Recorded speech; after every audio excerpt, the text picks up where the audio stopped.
Hi, my name is Tane Danger, and I am absolutely thrilled to welcome you to Design in 7. This is the 11th year of this very special program put on by the University of Minnesota College of Design, where we get to hear from 7 brilliant speakers, each with 7 minutes to talk about how design and design thinking has impacted their lives, their careers, their work, and most of everything that they do. Just to tie the whole 7 thing together, it actually touches on all 7 areas of the College of Design and the programs here.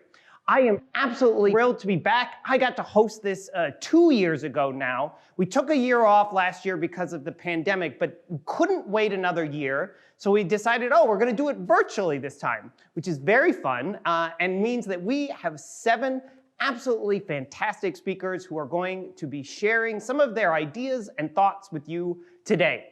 So we should get started. That's fine. Okay. I am absolutely thrilled to be welcoming our first speaker to today's program. He is someone who has asked us to think about putting purpose and creation together as he has done his entire career. This has served him both in his life and his work as a senior product designer at Target.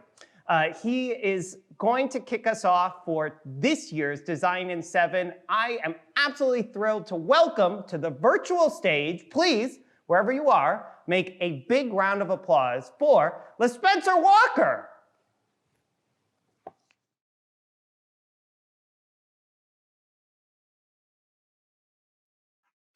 Hi, everyone. I'm LaSpencer Walker, and I want to take you on a journey to explore the intersection of inspiration and creation. And I want to challenge you to ask yourself, what inspires me? What do I create? And do I have a purpose? And when I say purpose, it's one thing that I've identified as very special to me, but I created this Venn diagram to kind of ground me. So I urge you to also draw it while I'm talking. I'm going to refer to it a lot. So inspiration are things that inspire you, and things that you create are creations. But in that middle, smack dab in the middle, is your purpose. So for me personally, my bubbles collide. They work together.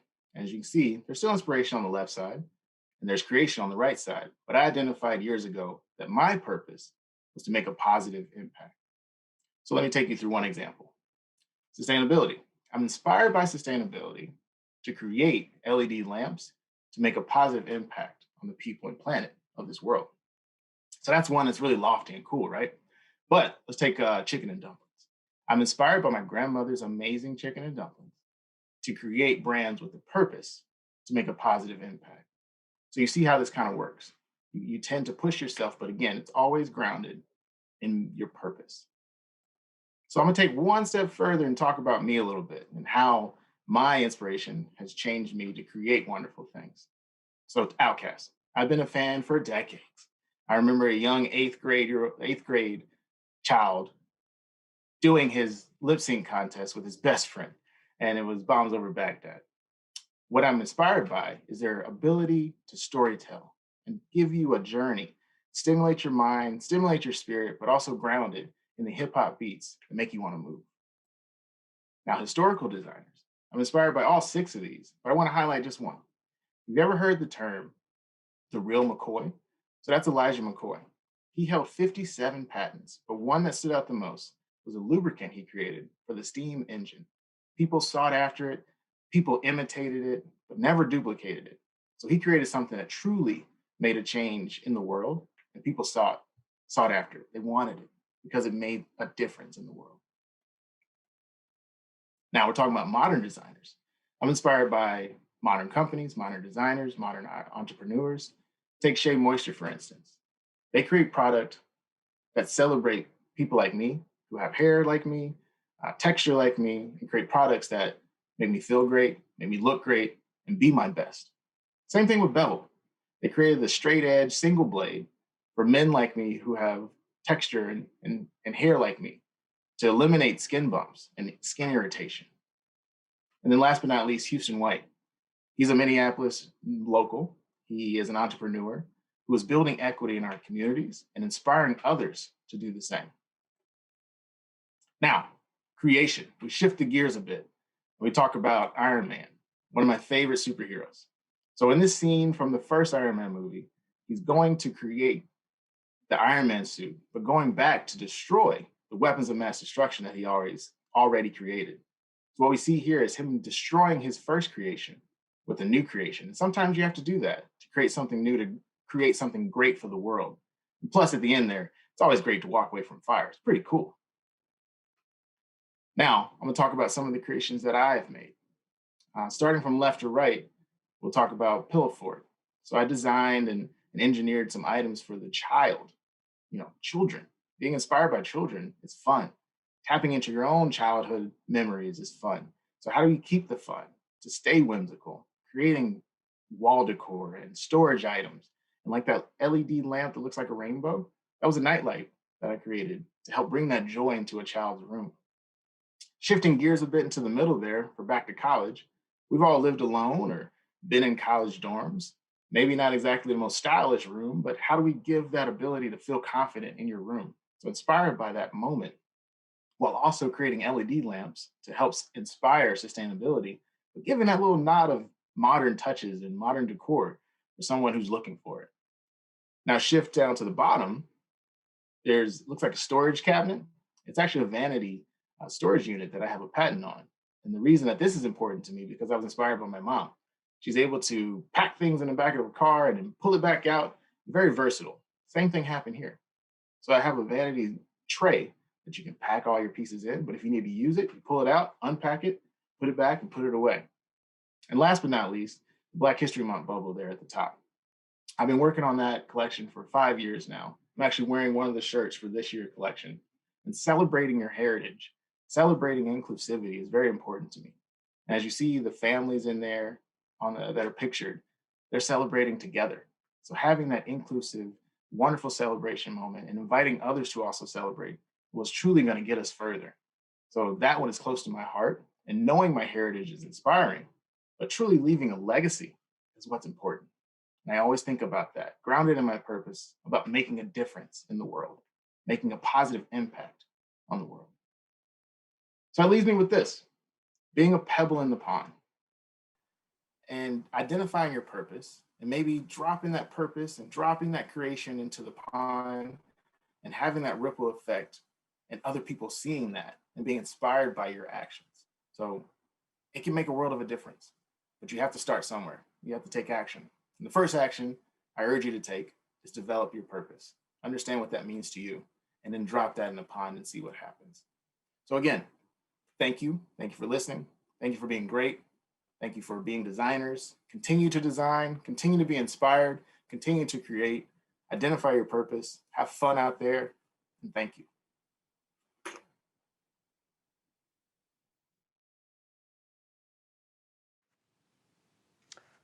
I teach a class here at the University of Minnesota College of Design called Improvisation for Design. It might seem strange, but the whole theory of that class is that we have to approach any design problem, situation, opportunity with a sense of curiosity and wonder and what could be. Now, our next speaker actually puts that mindset to work in some really important ways.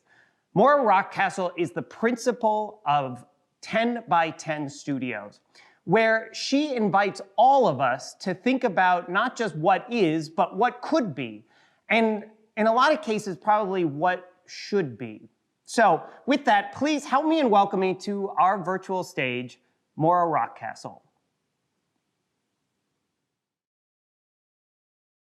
My medium is landscape. The most common way of defining landscape is as a portion of a natural and cultural environment. It's a material. The first usage of the word landscape was defined as a way of seeing. What if we started using landscape like that again, as a verb?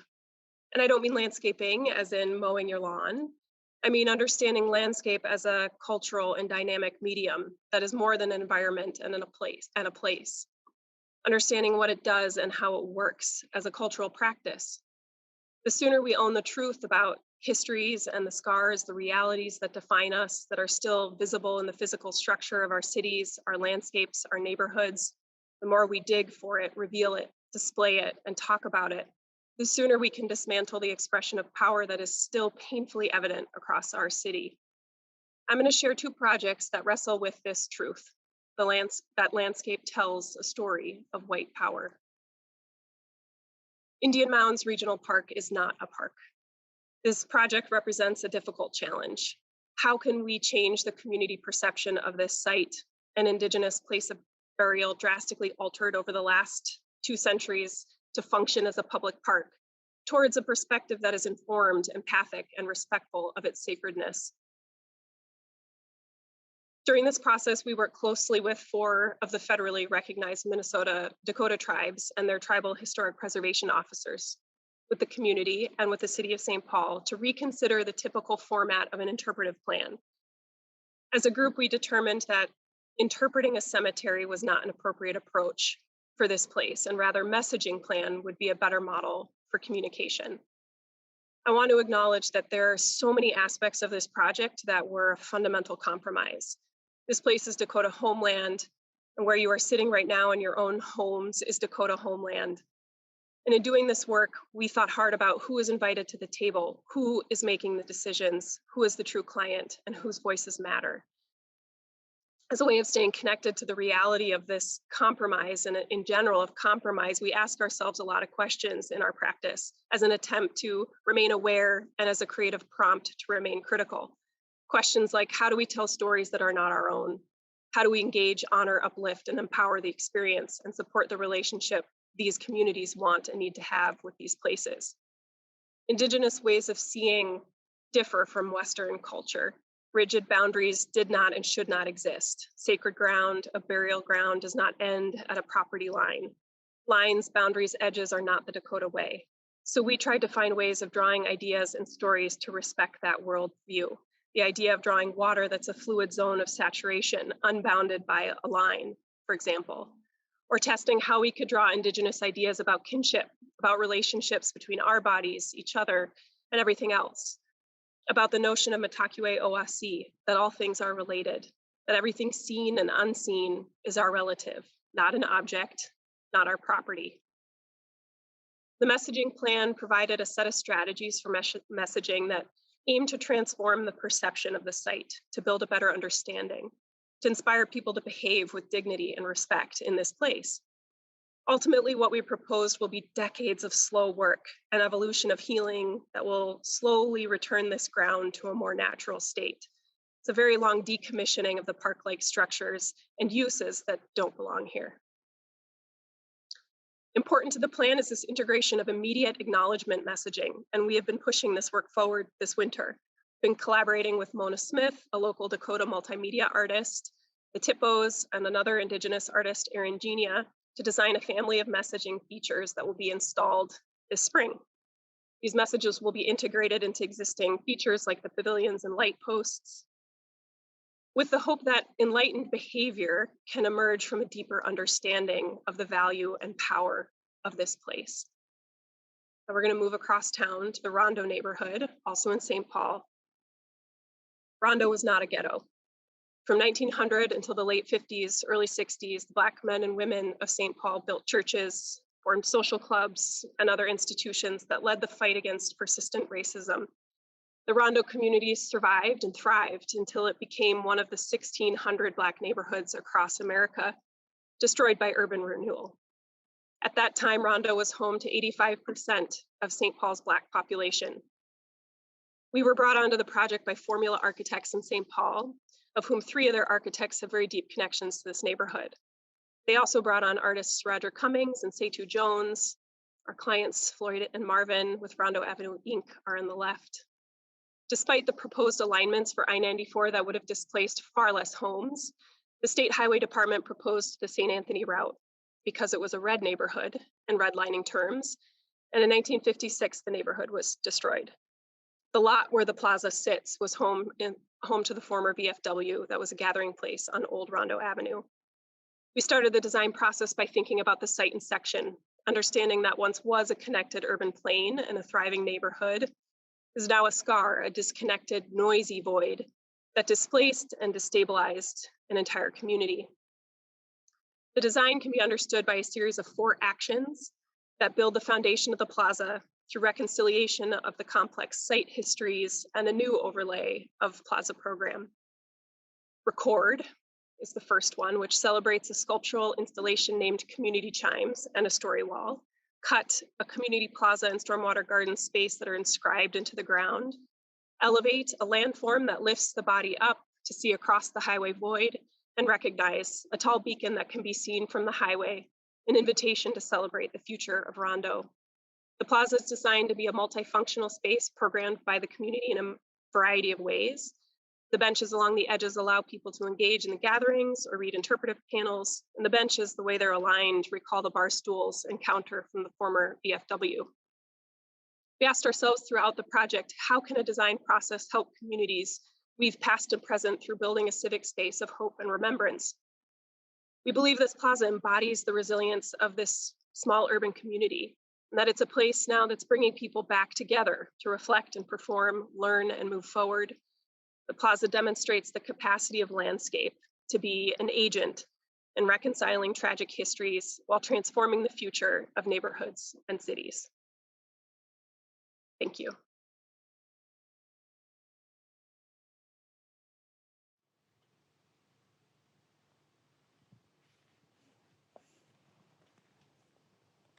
Oh, hi.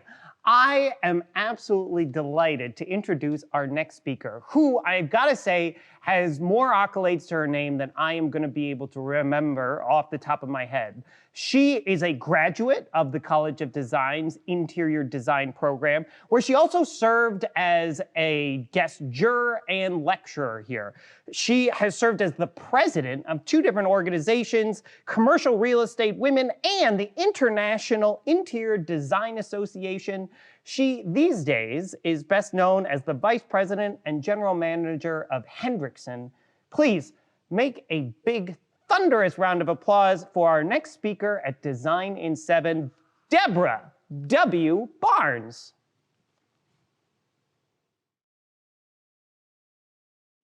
In a temp job I held in college, a coworker once asked me what I was going to school for, and I proudly stated interior design.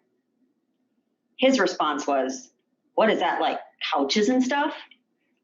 Well, I promptly started to explain what interior design was and was not, and realize now that it was my first opportunity ever to advocate for my chosen profession. I am proud of my career choice, but that doesn't mean that it's often wildly misunderstood. To this day, the word couch still makes me cringe. I prefer sofa. So after graduation, I was able to find an internship that led to my very first interior design job. One of my first and most memorable projects was working on Paisley Park. As you can see here, we were able to incorporate both purple and paisley into the lobby renovation. And I'm sure by seeing this innovative design solution, you're excited to see how my interior design career has blossomed. Instead, I'm going to take you on a little bit less typical career trajectory, and by doing so, hopefully inspire you to take risks, to believe in yourself, and be open to different career paths. So after about 5 years in a traditional interior design role, I moved over to corporate America. I took a job at Carlson Companies in their hospitality group, working on hotels in their hospitality procurement division. In the almost 10 years I spent there, I had a lot of milestones. I gave birth to 2 wonderful daughters. I passed my NCIDQ, or my interior design certification exams. I became a supervisor for the first time. And I also worked really hard to build and grow a business. This is from the 90s, so don't judge. So in addition to this, this was also the place where I learned that being a woman in business does have its challenges. I was often mistaken for being the assistant to some of the men on my team, or being criticized for being overly emotional. One time in particular, when I was 7 months pregnant at a job site trailer. So regardless of this, I really did love this job and thought I'd probably end my career there. But then 9/11 happened. This tragic event had an impact on our economy, not unlike what we're experiencing today with the pandemic. So after being laid off, I felt fortunate to find a job in commercial real estate. I was working on a large international corporate account, and I was grateful for this opportunity to learn about real estate and learn about workplace design and work with a host of wonderful professionals and see projects through a different lens, through the client side. So after about 15 years of being outside of the industry, I found my way back. I took a job as Director of Interior Design at HGA. Looking back, I don't think I would have been considered for this role if I did not have this nonlinear career path. These past jobs, while not planned, prepared me to take on this new role. I was coming back to the design industry as an interior designer, but also as a leader. So now I had an even bigger responsibility to advocate for my team, our clients, and the work that we did. I worked really hard to showcase how interior designers can improve the human experience through design. I was thrilled to work with so many talented professionals on some of the projects you see here, and proud to lead amazing teams and continue to grow the interior design business. So after about 8 years into my tenure, I was asked to become the director of the Minneapolis office. This was not a job that I sought out. I read a white paper put out by CREW, Commercial Real Estate Women, about the aspiration gap. It talks about how men aspire to executive leadership roles at a higher percentage than women, often stating that women don't feel ready or qualified, or they have a fear of more risk, more responsibility, a fear of failure, or just a fear of more work. But on the flip side, even though the interior design industry is made up of over 80% women, we're not always sought out for these leadership roles. And that's why I took on this role with everything I had. I was now able to both advocate for and learn from a wider range of disciplines in the built environment, but also advocate and elevate the role of interior designer to a more visible role within the organization, giving a stronger voice to interior design. So why me, you ask, did I leave 2 years ago to start at my current role at Henriksen, a commercial furniture dealership? Well, as I mentioned, throughout my career, I realized that I'm at my best when I'm able to nurture and grow a business. Also, at the time when I was interviewing, I realized that the company was led by an all-male team, none of whom came from an interior design background. I also learned that Henriksen was started in 1962 by a tenacious woman ahead of her time by the name of Shirley Henriksen.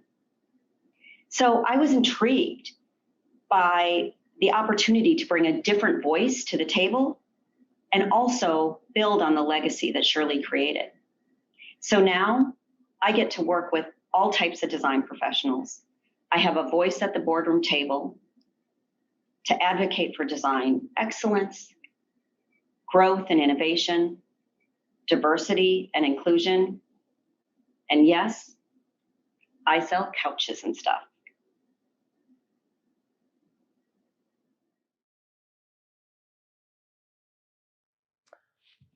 Humility is an invaluable part of the design process.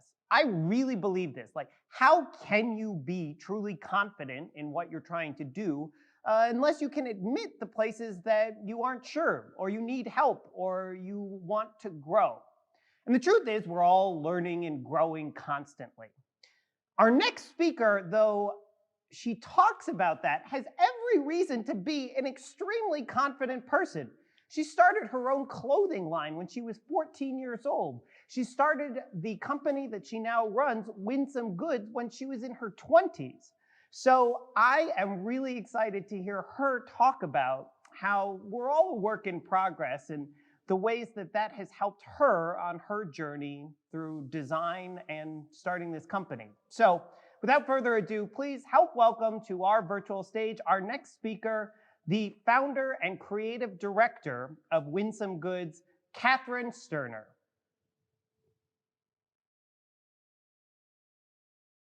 Hi. I have owned Winsome for 7 years and I am 33 now. So I've done a whole lot of growing up and maturing while I've owned a company. It's led to a lot of learning experiences, and I'm going to talk to you about some of those. But first, a little bit about the company and how it's going and where we're at. So Winsome is a sustainable and ethically focused company. What that means for me is that I'm constantly trying to find ways to sort of close that loop of sustainability while also providing a healthy and happy studio for the people who work here.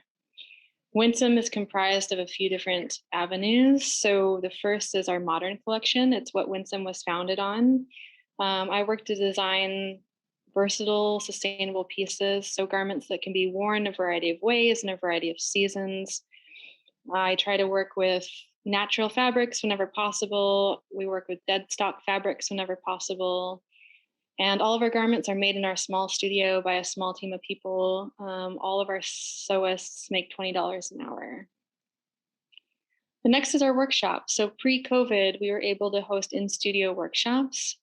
This is like an educational piece of Winsome. So I like to teach people not only skills for sewing for their own creative projects, but also as a way to educate people on the clothing production process to better understand where the clothes are coming from, and also as a way for them to feel empowered to better take care of the things that they already own.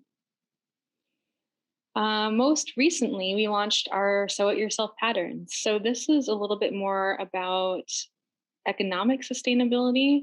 Because our garments are made the way they are from the materials that they're made out of, they are inherently expensive.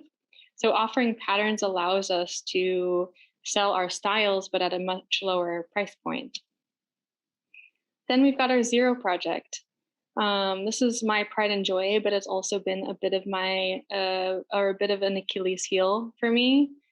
So we have a zero waste fabric system in our studio, which means that 100% of the textile that comes into the studio is purposed into garments and products.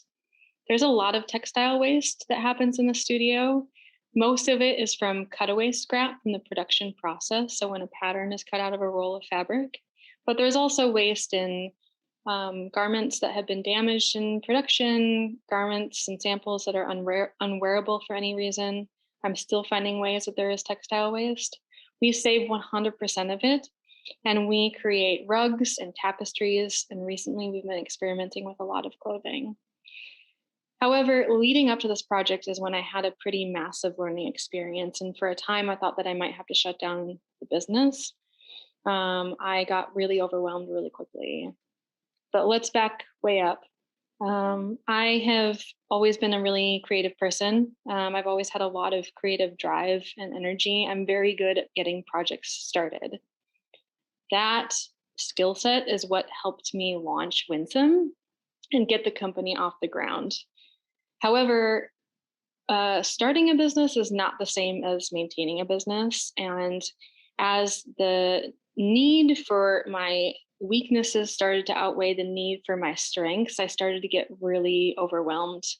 I had what felt like many different jobs. 75% of them I felt like I wasn't super great at. I was getting really stressed out and anxious and unhappy. I was trying to own a sustainable brand, but it wasn't particularly sustainable for myself.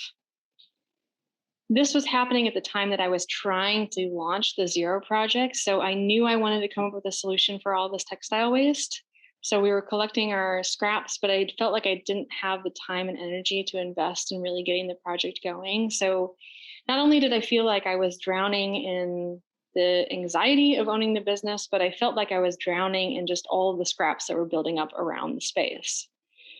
Now, it was at this time that I was invited to a group called Big Thinking Club. And it was just a casual group of women that got together to talk about creative ideas and to ask questions of one another. Here, I learned a concept that was a little bit life-changing for me. It is the concept of the kite and the string. The idea is that there's two types of creatives. Kites are really good at that initial motivation and creative ideas and energy to get a project started. However, left to their own devices, they're just gonna like blow away into the wind somewhere. Strings have that patience and resiliency to really see something through, but left on their own, they're never gonna get off the ground. What we need is a kite and string working together to have a successful project. Now, I don't know what it was about this concept that finally clicked for me. It's probably the fact that it's a visual, and I'm a very visual person, but also I felt like it gave me permission to just simply be bad at something, while also providing the direction on what to do about it. My same friend who invited me to that big thinking group is an educator at the U of M, and she had the brilliant idea of posing this problem to our students and working with them in order to start to really get the project done.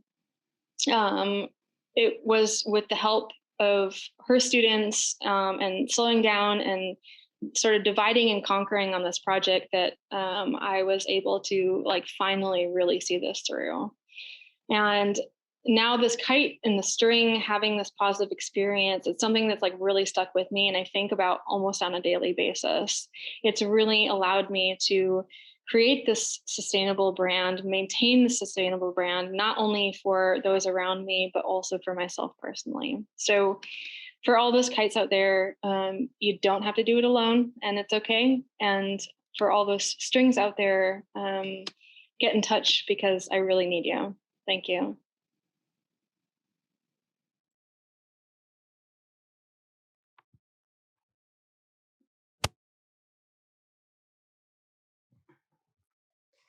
Question for you. What happens when you cross a Filipino spirit with Midwestern values? Answer. You get our next speaker. Reginaldo Reyes was born in the Philippines and raised in St. Louis. He went to school at Kansas State University where he did a program that involved architecture, interiors, product and furniture design, and all of that helped shape a holistic approach to the work that he does now. He's currently the VP of Brand Experience and Environmental Design at Knock Inc., which is a full experience creative agency driven to cultivate love and loyalty to brands. He's applied this expertise in design to everything from retail to healthcare to nonprofit services. I am very happy to welcome to our virtual stage here for Design in 7. Please, a big round of applause, our next speaker, Reginaldo Reyes, everybody. Hello, my name is Reginaldo Reyes.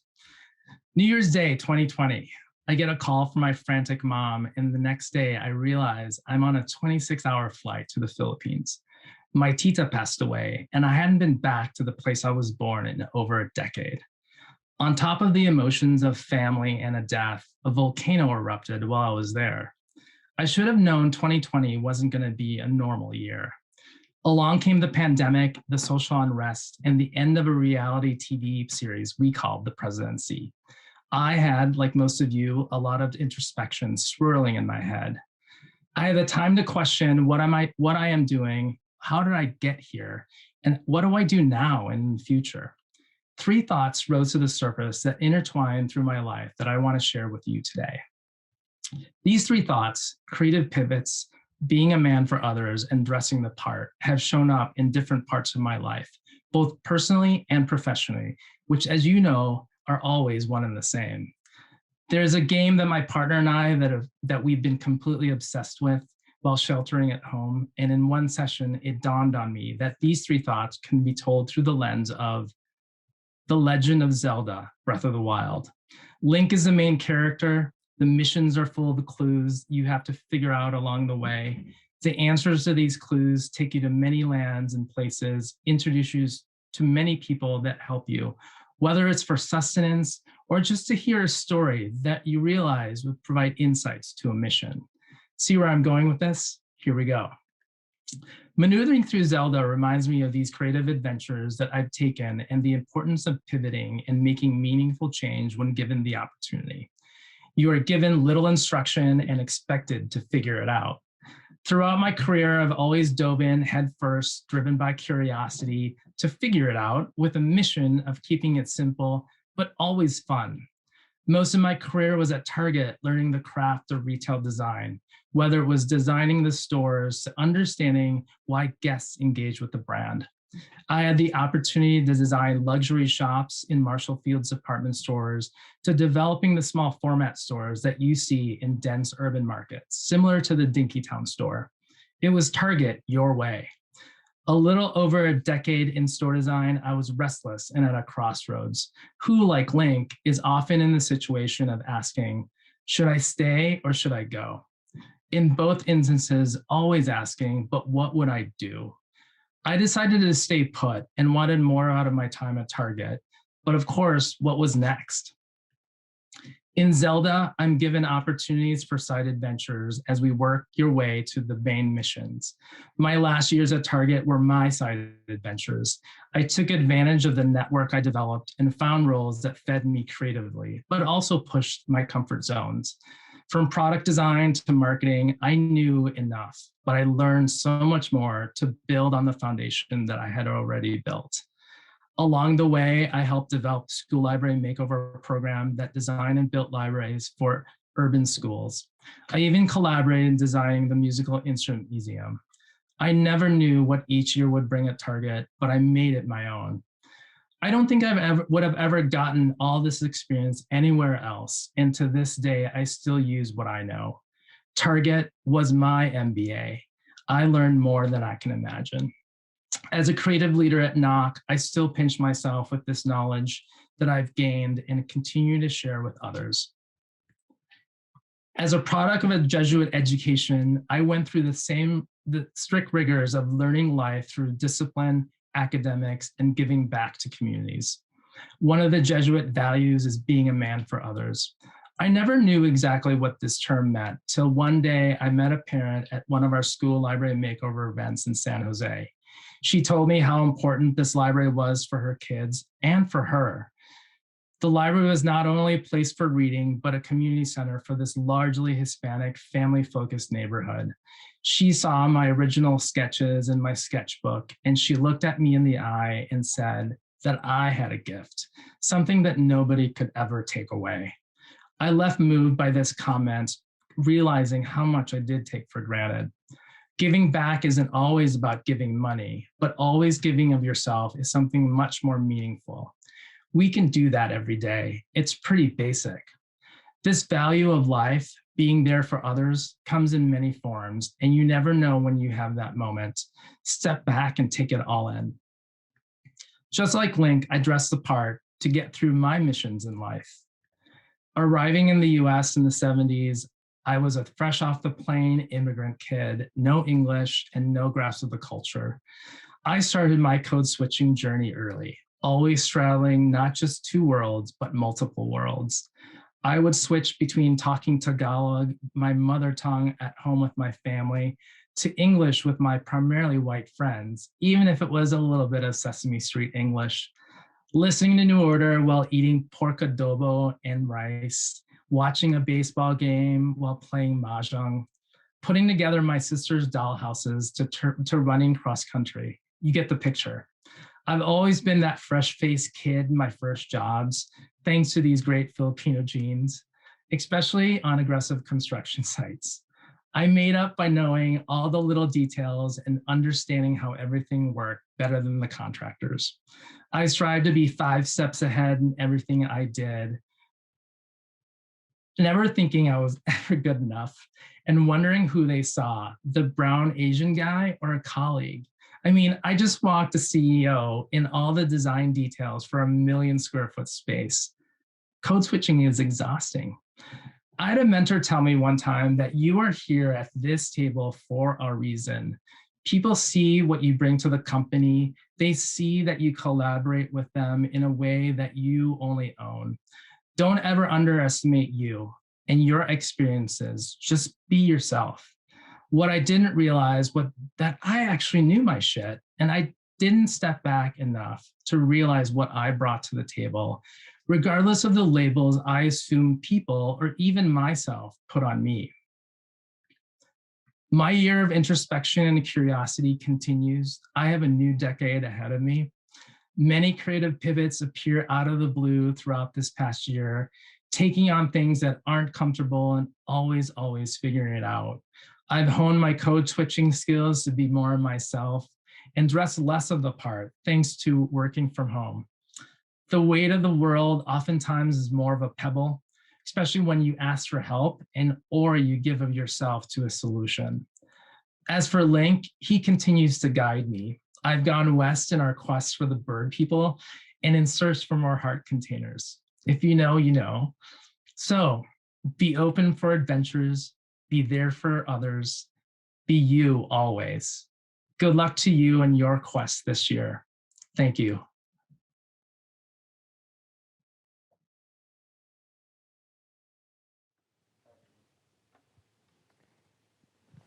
Oh, hi. In addition to being an adjunct professor and an improv comedy performer, I'm also a hobbyist woodworker. And one of the things that you learn very quickly in doing any kind of woodworking, and a lot of design for that matter, is the importance of things being square, to actually have, right angles where you want them. Our next speaker took that idea of what does it mean to be squared up, all square, to a whole other level, and asked what that means for people's lives. What does it mean to be square with your past, with who you are now, and what that means to give people an opportunity for the future?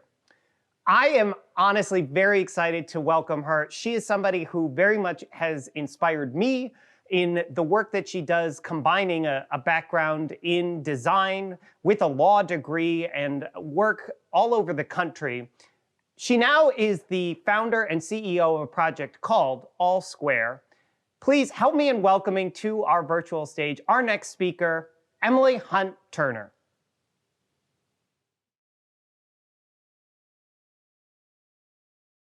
When I started architecture school, there were 3 facts that I was totally unaware of. One is that 100 million people in this country, that's almost 1 in 4, have a criminal record. Another is that a large percentage of these records comes from mass incarceration and the war on drugs, both systems used to oppress Black and Brown people. 3 is that once you have a record, that record is used to categorically exclude you from basically everything. What I also didn't know at this time is that I would spend the next 10 years after architecture school learning from some of the best and most powerful minds, and this would all lead to a simple, seductive, and maybe obvious solution to systemic ills: grilled cheese. I'm sort of joking, but I am here today to talk about the arc of my career and share with you all how we designed dissent through a social enterprise called All Square. So in architecture school, I would learn that architects literally and physically shape the landscape that we all occupy. I would also learn that housing really matters, where it's located, how it looks, how it feels. And in graduate school, I would learn that the federal government has actively been participating in segregating housing today in its failure to enforce the primary civil rights clause of the Fair Housing Act, which essentially means that municipalities and cities across the country for decades have been failing to adhere to their civil rights requirements, yet have never had the money taken from them in consequence for doing this. So then I would learn about housing discrimination and ultimately write about housing discrimination and how it's showing up today, right? It's showing up in a very covert way, in that it's showing up in lending and algorithms and zoning and land use and in tenant selection policies.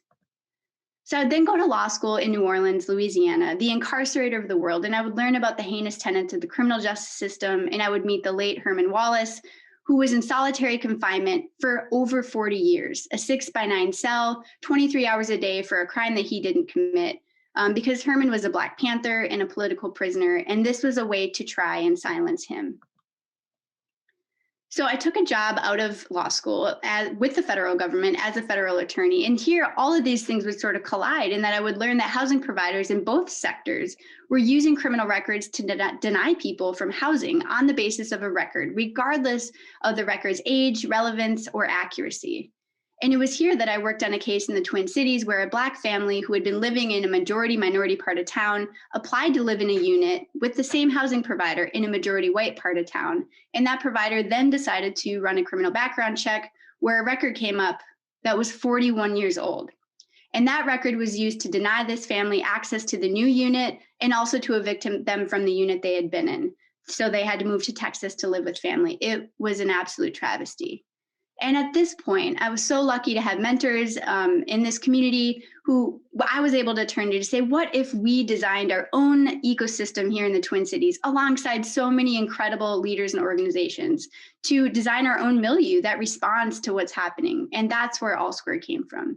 So AllSquare is a nonprofit social enterprise in the Twin Cities, and we exist for one reason, and that's to invest in those who've been impacted by mass incarceration. So how do we do that? Well, one, we do that through our brand. We think our brand says something really important about what it means to be AllSquare, and not just as an individual, but as a community coming behind and supporting and investing those who've been impacted by mass incarceration. Our primary programming travels through our fellowships. So every year, AllSquare is so lucky to invest in biannual cohorts of 14 justice impacted fellows. And the whole idea of the fellowship is what would you do with 1 year of deep investment in the areas that you really care about? Part of this fellowship is employment in our Craft Grilled Cheese restaurant. You should come through. Shout out to Architecture Office in Austin, Texas for designing this beautiful space where we break bread with and build with community. So here's what fellows have used in the past, the fellowship to leverage. Ideas for law school, creative writing, advocacy. These are the ways that fellows have used this fellowship to advance their lives and the things that they care about. So AllSquare was founded in 2016, and we haven't always known what our growth was going to look like until this summer. With the murder of George Floyd and the reality that legal disparities are happening across the legal discipline, not to mention the original heartbeat of AllSquare was really inspired by so-called jailhouse lawyers who are shown here, some of whom received their law degree on the outside, who transformed the landscape of this country. And with that, AllSquare is launching a legal initiative, part of which is a pipeline, right, where we're partnering with the Department of Corrections, Mitchell Hamlin Law School, attorneys across the state, and currently and formerly incarcerated scholars to ensure that those on the inside have access to law degrees and paralegal degrees. So we're incredibly proud to say that this fall, to our knowledge, we will be hosting the first ever currently incarcerated Juris Doctorate students plugging into their law degrees from the inside. And in tandem with this pipeline, AllSquare is developing the blueprints for a civil rights law firm. And the law firm really is going to exist to take on impact litigation at the center of our mission and the work that we're doing, and also to partner with the pipeline, right, to provide experiential learning and also employment for graduates of the pipeline. So all in all, this firm and the pipeline exists in collaboration with so many incredible people across this state to redefine the landscape of the legal discipline in Minnesota by centering and investing in those who've been most impacted by legal disparities. And with that, I think I'll just say that being in this space and being in this work has been the honor of my life every day. And I can't help but to leave this by asking you all one question: how will you design your dissent? Thank you.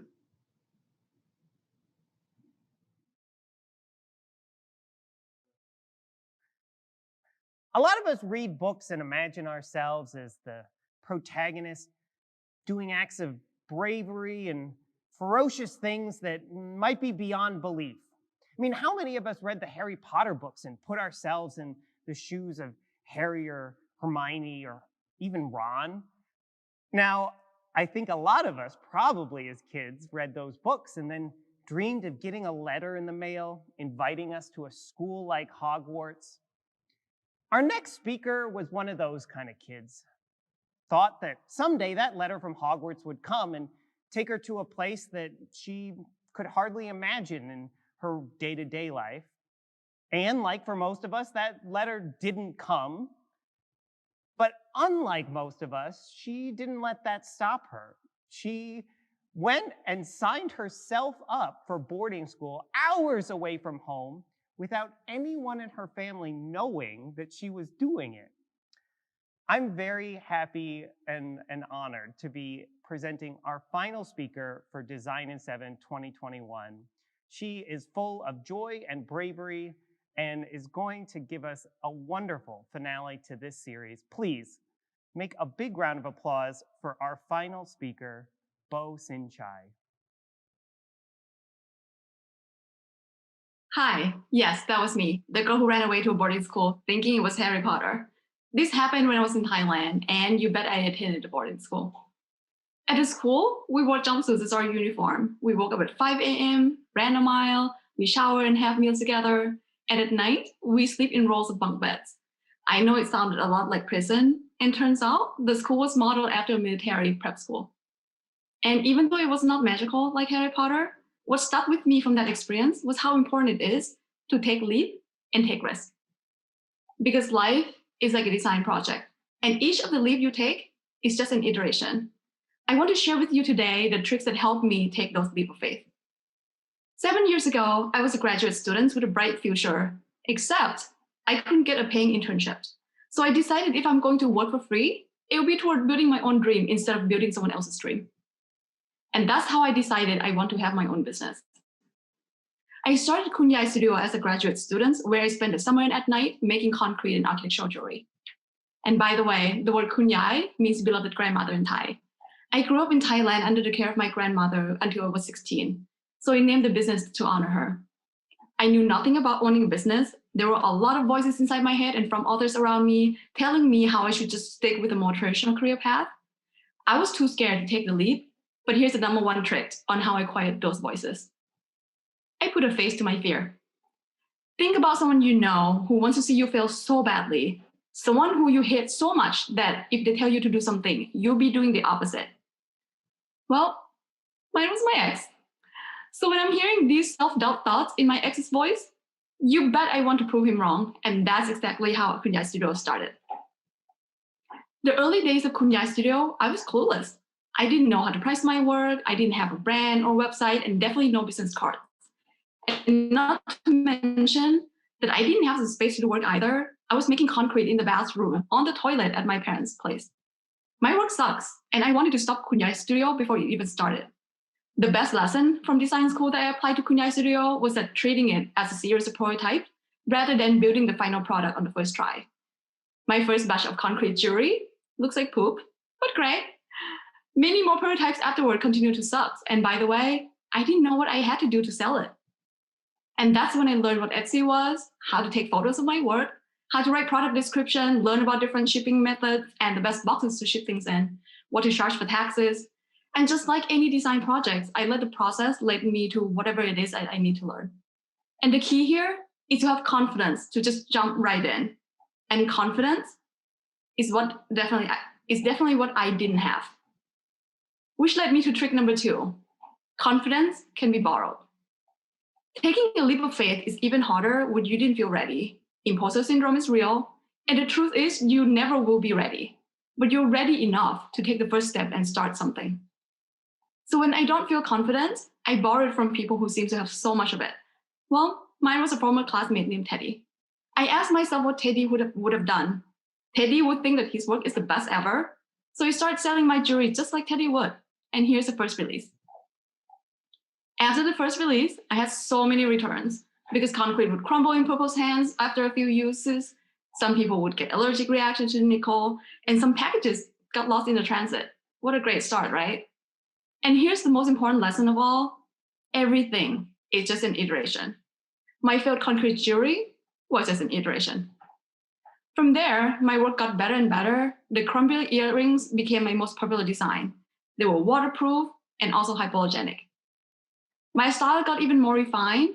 I attracted a few presses, which really helped my business. Things were going great. And for 5 years, Kunyai Studio is what people think of when they think of me. And one thing that I never really shared publicly was that I lost passion for it in year 3.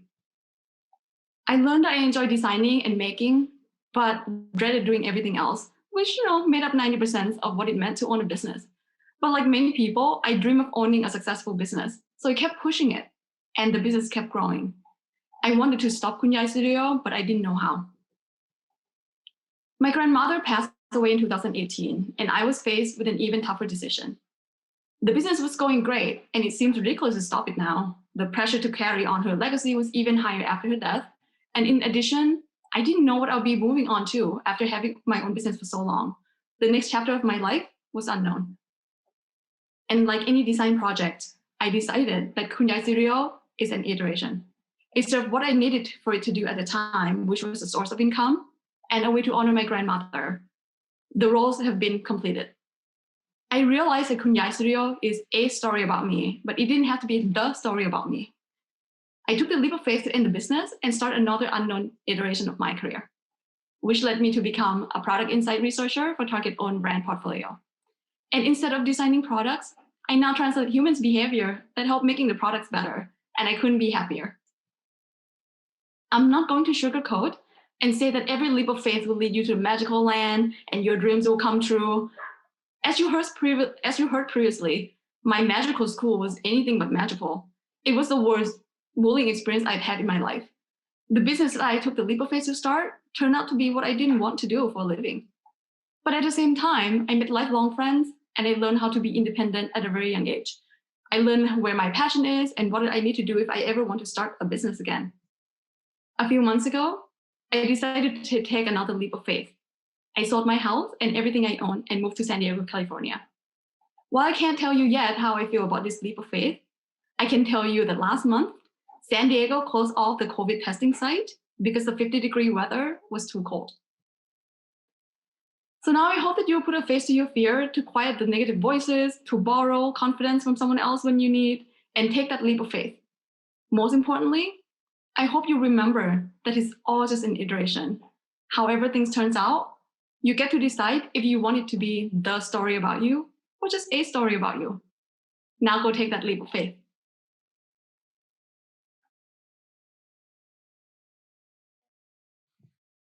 Thank you all so much for joining us for Design in 7. This has been a phenomenal speaking series, and we're not done yet. I'd love for you to join us later this week for a special Q&A that we are doing with all of our speakers. You can tune in, you can ask questions, and you can hear each of them talk more about what they couldn't quite fit into 7 minutes. So that'll come up later this week. Until then, though, I want to say a lot of thank yous. Thank you so much to our student and alumni board at the College of Design for curating this incredible group of speakers that we had. Thank you so much to those speakers for giving us wonderful insights and wisdom to reflect on. Thank you to our sponsors for helping make this whole thing possible. Thank you to this library for allowing me to mess up a lot of books. And most of all, thank you for tuning in and being part of this. Speaking of you, I would love to hear more about what you thought of today's program. There were individual parts that really inspired or excited you. Or if you've got a thought about what story you would tell in 7 minutes or less. Share it with us. We're on social media. It's 2021. Just post using the hashtag DesignIn7 and tell us a little bit more about what you thought of today, and again, maybe what you're thinking about. Until then, I am so happy and thankful to have gotten to do this again. I do hope that you will join us for our special Q&A later this week. But until then, I'm Tane Danger, signing off. Thank you all so much. Have a great and happy rest of your week.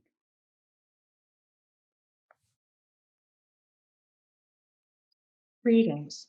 My name is Carol Strauhecker, and I'm the Dean of the College of Design. This year marks the first time we have held our annual Design in 7 event on an online platform. It's been a huge success. On behalf of the College of Design and the Design and Student Alumni Board, I'd like to thank all 7 of our speakers, as well as our MC, Tane Danger. You all play an integral role in supporting our students and their transition from college to career. This year also marks the 15th year of the College of Design, and we look forward to celebrating and marking this milestone with everyone this fall. Lastly, I'd like to acknowledge our sponsors.